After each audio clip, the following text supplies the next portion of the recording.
Wala. Bakit, ma'am? Ha? Nanay kasi siya. Ang may right lang, kung makaka-avail ng Yung asawa niya lang, ma'am. ay yung lalaki. Kapag yung lalaki is winake niya yung right niya doon sa babae, kapag winake yung right, is kapag Yung katulong namin. sa mental Ano, retarded, or even handicap, yung Iba pang pang-tindahan.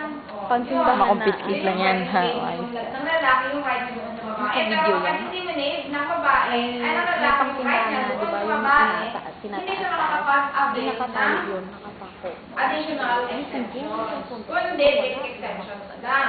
Pero kapag yung babae, yung lalaki, winake niya yung right niya doon sa lalaki, ay doon sa Upuan doon babae. na hinarang ko ba? Okay? Para ko Pag itutulak yung marinig the ko. basic and additional exemptions. Yung bukas talaga. Yung pako, natanggal. Natanggal yung pako. Oh, Yung binigay ng natanggal. lalaki sa'yo Tapos yung isa right ginising ko si yung katulong. 8,000. Anong oras yun? Mga 5:30 siguro. Oo, manda.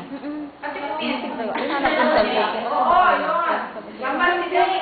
Dalawa mga ano lang. Eh, magkaya sa apat ng 32.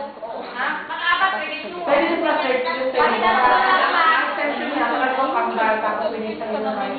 So, ibig sabihin exemption mo, 64. Exemption sa dalawa. Kaya nga, bali 16. Ay, 16 plus 32. Ay, hindi pala. 48. 48,000 ang pala. 48,000 Yung personal exemption exemption. mo. Personal exemption na personal exemption for dalawa. Baby exemption and Additional exemption. Ano bang ginagawa ko? Nakita ka na sa video-video? Sino? Is Si Ma'am nagkawin. Yun. Tsura mo. Hindi naman ikaw naman binibidyo ko. Si Ma'am nga nagkawin nga. Okay, another one. Ano yun, diba?